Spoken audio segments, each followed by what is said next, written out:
Now, when you are talking about postures, basically your whole body's positions, because our different body parts are flexible, and that is why our postures get changed. There is another thing which comes is called gesture. See, keeping your hand is a posture, but how you use your hand is a gesture. Okay? There are many such. Some of them I have already touched upon, but I will highlight the gestures which I have not touched upon as yet. In gestures, one of the most important thing is the hand movement. See, when we move hand too much, showing this, that's called animated one. Nothing wrong. If it is needed, then animation is good. It's an animated conversation or animated body language in which your entire movements keep on showing something. Okay? Our most common animated large body part is our hands. We generally don't animate much with our legs, not much even with our torso. To a certain extent our head. Okay? We animate very much with our eyes, eyebrows. So, animation is a part of it. So, hand movement is one, leg movement is another.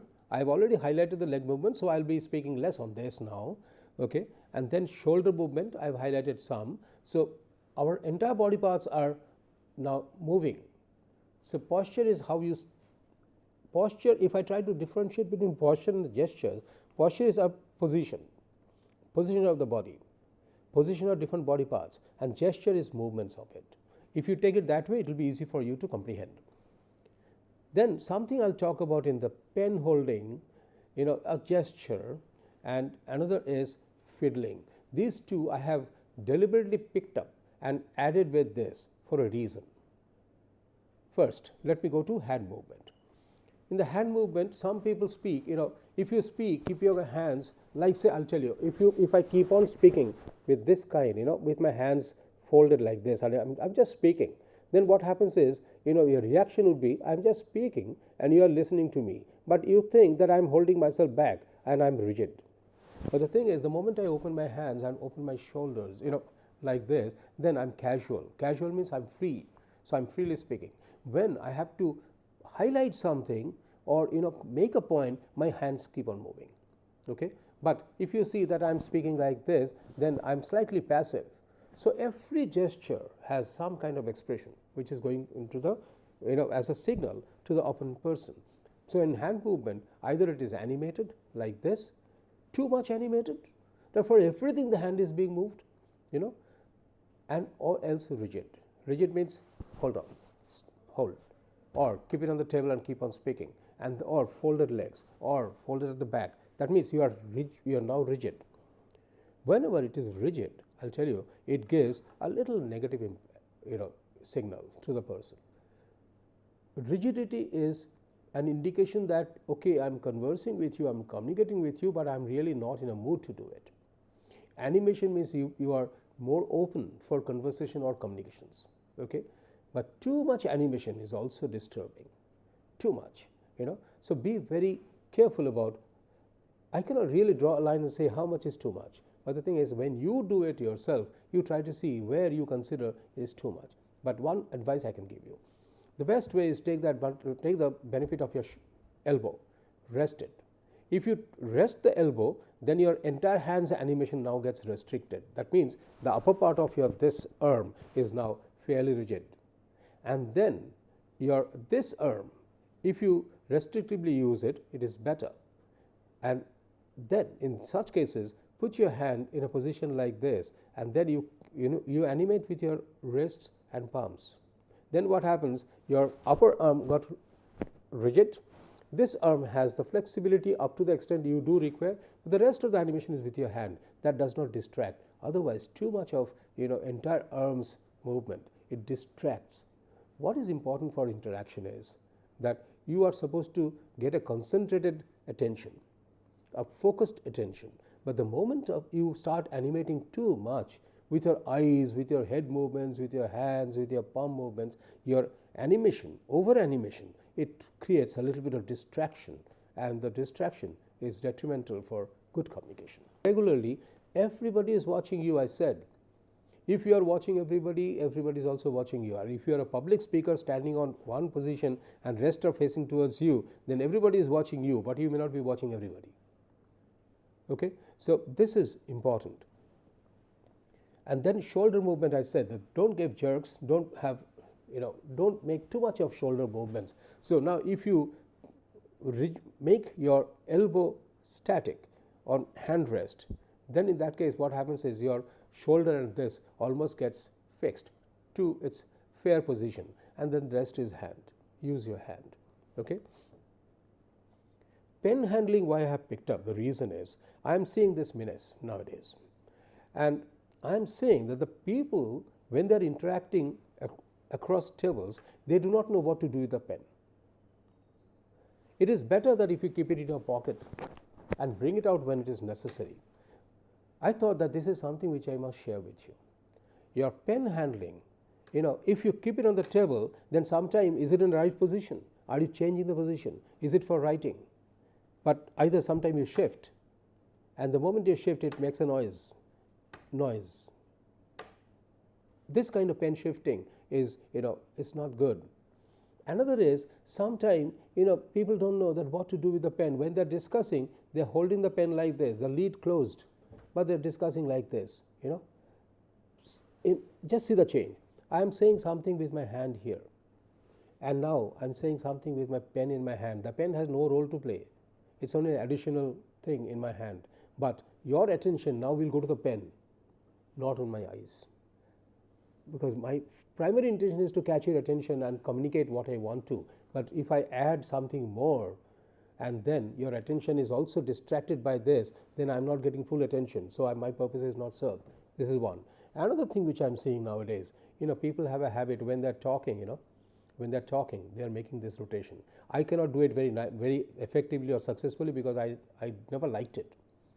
In my class, when I'm taking classes, I found that one student listening to me very attentively, but his hand is rotating like this. I'm sure he has undivided attention. You know why? Because if you are attentive to the lecture, then this proper rotation of the pen cannot be really achieved. So attention must be also here to make it absolutely perfectly rotating. I always stop this in my class. And sometime when somebody is saying, playing with the pen like this, and he thinks he is being casual. Somebody who is doing in front of me, he thinks that he is being casual and comfortable. Okay, it's like, casual, let's have a talk, okay, and playing with the pen and talking. I think it is very, very negative. If this pen has a purpose, use it only for that purpose. But there is another thing which happens if you have the pen. One is sometime when somebody has a pen and then he taps the pen when talking, involuntarily, but it happens. Tapping, distracting, pen rotating is another one. And taking notes. Somebody would like to take notes. What happens is, I found that somebody comes for a meeting and comes with a thick diary, and then he picks up the pen and takes note. No problem. But sometime while taking notes, he suddenly finds, if it's a jot or refill or it's a gel pen, he suddenly finds that moment he is ready to take the notes, ink is not flowing. And that is one of the worst thing. Ink is not flowing, so he tries to scribble more. He looks for another piece of paper to scribble further, and now he is in a totally out of gear. His whole focus of attention was to note down the points I have said, but he is now fighting against the non-performing pen. So best is that you first, whenever you are holding the pen, keep it on the table and use it only when required. My suggestion is keep it on your pockets and take out only when you have to write. Otherwise, let it be where it is resting now. Take out when you have to write, and once the writing is over, or keep it on the table, don't even touch it. Okay? These are gestures, because these gestures, why I have put it here. If it is pen handling, then your hand is gestured, your head is gestured. If you are focusing on the pen to pick it up, your head is now focusing towards a pen. Lost attention with my connect. That's how it is. And one simple piece of advice is, when you are taking out your notebook for meeting, check if there are blank papers. If you are taking out a pen, check it many times to see that it is working. It is a free flowing pen. Don't, out of desperation, don't ask your client or your other person for a white piece of paper. Can you help me with a piece of paper? I can take a note. Don't do that. And don't even ask for a pen. Then you'll have a involuntary gesture of picking up a pen from the table wherever it is. It is dangerous. Don't do it. This is a good courtesy of meeting somebody. You should be well prepared with your notebook or a piece of paper. What I do, let me tell you, I always carry a pen. Before going for any meeting, I check the pen. Is it working? If it is working, fine. If I ever found that few millimeters did not write, I change the pen. I get a fresh pen. I carry that fresh pen because I know that the moment I'll take out my pen is totally active. Number one. Number two is I never ask for piece of paper from my clients or the person whom I'm going to do business with. I never ask for. If suppose I really need to take notes, I'll take a mental note, or I'll take his permission and open my notepad in the PC or maybe on my mobile phone, and I'll write it down there. In this case, let me add one more point which came in my mind. If you're taking notes on your mobile phone, then take permission. Sometimes what happens is, nowadays everybody is gizmos. Everybody wants to show how much techno-savvy one is. So somebody not carrying any notebook prefers to note down on the cell phone. Okay? If you are doing it, then first you take the permission. You say that, okay, these points I need to note down. Can I note down on my cell phone? You know why you should? The reason is, if you don't take the permission, the person sitting opposite, he does not know that are you really taking notes, or you are suddenly quickly responding to an SMS, or you are trying to check your calendars. These are all dangerous issues, dangerous situations. Any negative impacts that creates. So what you do is, if suppose you have a cell phone like this, and now you want to take note on this, you take it out and you say, can I take notes on this? Then he knows your purpose of using the cell phone is mainly for taking notes. You are not using or browsing your SMS received or telephone missed calls or anything during discussion. And these are all kind of gestures which makes impacts. Then fiddling on table. This is a very serious issue. Very serious issue. See, all these I have picked up from my experience, I'm seeing it. I have never seen this written in any book or any research paper. As I have seen, I felt it is not right, so I'm bringing it here. What is a fiddling on table? I have seen, suppose somebody has, like say I'm a professor. So what happens is, very latest publications are spreaded on my table. It ought to be, because whenever I have some free time, I'll pick up this particular book and browse through. That's the purpose. And I'll keep it on my table. Now the vendor comes, or a guest comes, or a person who came to meet me, while discussing suddenly watches and notices a new book, new publications, or very attractive things, and automatically, involuntarily, when we are slightly off from the conversation, his eyes go there and tries to flip the first cover or something. That is very, very incourteous. If there's a magazine lying down there, even if it is of greatest interest of yours, but you are not the owner of it, lying on the table, don't even ask for it. Look at it, no problem. Just look at it and finish. Never. See what happens fiddling on the table. This is what I call as fiddle on the table. And this fiddling on the table is in terms of books. If there's a book lying, somebody will pick it up. If there's a magazine lying, somebody will pick it up. If there's a catalog lying, then he will pick it up. Or if there are photos of your family, sometime many of the persons I have found that they prefer to keep their family photographs on the table. It is good. It is good. Maybe it encourages him every day that when looks at the family photograph. Fine, not an issue. But you don't look at those pictures. While sitting over there and talking to him, and suppose the opposite person whom you are meeting, he took a little seconds off for something, and then you look at the photographs of the family. Don't do it. It's incourteous. Don't do it. Don't have to. Don't be inquisitive about anything that is lying on the table. And some smart people have seen that, not to give an idea that he is connoisseur of those items, he never becomes inquisitive but says, you have a wonderful book over here. He thinks that he expressed to the client that he is also a connoisseur of this, I'll tell you that is also not very effective. If you have seen it, keep it in your mind that he is a connoisseur of this book, I am also. But not necessarily you have to keep on appreciating him in front. Oh, you also read this kind of books, you also read this kind of journals or magazines. Oh, can I have a look at that catalog? These are all in, I would say encroachment into the domain of the person whom you are meeting. These are very, very, very, very odd gestures. When I am saying odd gestures, then not doing is the right gestures. That means, now let me summarize it. Don't be too animated with your hand when you are communicating. Don't be too rigid either. For controlling your animations, you just settle your hands or legs somewhere. Okay? Leg movements should be, you should not be standing at the same position for a long time maybe, but the thing is, if you have to change, don't change it with a very strong harmony. Change it subtly, and so that nobody notices. Neither you are also noticing that when you changed, all right? But never bend your legs and all that. That is, when you are in public, bending legs is very, very uncouth kind of postures that, I wish I would have brought you some of my cartoons to show you, but later on maybe we will have opportunities. In shoulder movements, don't jerk much. The shoulder should be as flexible, as soft and flexible as possible. Don't have to really straighten it very, very deliberately, because I have seen people doing it.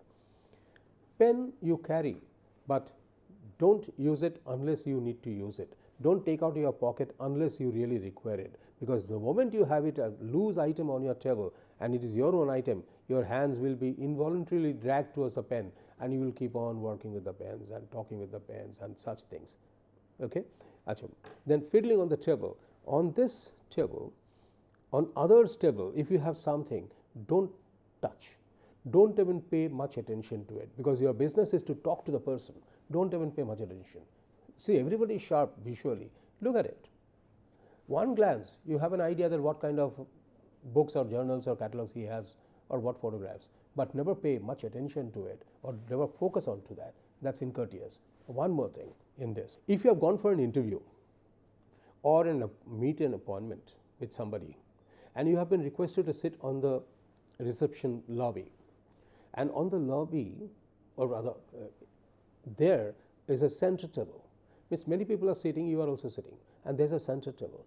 And center table invariably will have some current journals or magazines or newspapers. Maybe the same day is 5 newspapers. My sincere suggestion is, don't touch them. Don't touch them. Let them be where they are. Why? The reason is this. If you see a newspaper, then you are opening the newspaper. Newspaper is too large. The moment you are opening the newspaper, it's going to make the paper brushing noise. Not only that, you are almost hiding yourself from others, and it's too big a paper. Okay? And at that point of time, if you are called, then you have to first ensure that the entire paper is folded properly back and then placed there the way it was earlier. It takes several seconds of time. You lose your time, number one. Number two is that brushing sound of the papers. It distracts everybody and disturbs everybody. Even the receptionist who is sitting over there, if she finds that you are sitting there and there are 5 newspapers and suddenly you opened one and kept on reading, actually it is a kind of idea that if you have to wait for long, then go through it. That is the idea, but try to avoid it. Try to avoid it. Now the question is, you may ask me, if suppose it is not really required for you to read over there, then why are they putting all those newspapers? Sometime I can tell you, it is to give an indication to the visitors that this company is keeping track of all the news that comes in such multiple newspapers. It's just to give an idea that, okay, we are subscribing 7 newspapers, all some are international and most of them are national. That means we are keeping track of every news. You at least have an idea that we have so many newspapers, we are keeping track of it. And actually the newspaper is being used. Actually the company will buy these newspapers for getting all the information about the current affairs, business prospects, tender notifications, expression of interest notifications and such things, for which a person is assigned, and his job is throughout that 8 hours he will be searching through all the newspapers and cut it and put it in a file and make a proposal for where to apply for, where not to apply for. So for him there is another same newspaper, but what is kept on in the reception table is just to give an idea that we are so much keeping track of external worlds. In the magazines, again, the same thing. The magazines, most often I found that the people, as soon as the receptionist says, please take your seat, somebody will come and give you a glass of water. Accept it with a smile. And once you finish, return it back with saying thank you. Do that, because that is a courtesy. And then after that, suddenly you find there are 10 magazines, very colorful magazines are sitting over there. And then immediately you pick up one, and then you did not like this much, you left it, pick up another one. These are basically distracting your mental composure. The purpose is not to read news or seeing the magazines at that point. The purpose is to meet the person and focus on what is your purpose of discussion. So these are, I consider, as distractions. If you are offered a cup of tea, what I do generally, if I go for a meeting and at the reception table I am offered a cup of tea, I generally refuse it. I do refuse for a reason. I am being offered a cup of tea as a gesture, as a good courteous gesture. That's very courteous. And you should also do if you are running a company. But the thing is, now you imagine a good cup of tea has reached me, and the very moment, within few seconds, I have been called for the interview. What will you do? You could not enjoy your tea. Keep the cup over there with full tea, and you are sitting at a lower positions. You have a cup of tea here in the hand. How do you place it? By the time, because you are messing it up. See, you are in a hurry to meet the appointment. You have been called now. Now you do not know your cup has been only finished by a few millimeters maybe. Whether to sip it full or to leave it, where to leave it and how to leave it. These things, why should you go into that? Leave it. The moment you have been requested for a cup of tea, you can simply politely say, no, thank you. After the meeting is over, you go back and have your tea outside. And I can assure you that even if you have been offered a cup of tea in the reception lobby, once you have gone inside for a meeting, obviously if you are a right person to interact with, then there will be definitely an offer of a cup of tea by the chairman or the officer that you are meeting. So you will have an opportunity to have a cup of tea. Refuse it at the reception desk. And do it so politely that it becomes again a courteous return gesture. These are the things which are never written in the books. It is basically by virtue of practicing, by virtue of working, by virtue of seeing the positives, negatives, facing it. These things are coming. So our researchers are basically trying to find out all these small things. Not that everything you have to accept and agree, but my first sincere request is look at it, practice it, try it, see the benefits, see the pitfalls. If I am saying that don't do it because this puts you in trouble, then try it yourself and see whether it is really that bad. A hot cup of tea in your reception desk and then suddenly a call. Just see the reactions. You will find you will never would like to have a cup of tea in the reception desks. Okay, thank you very much. I will discuss further on these points.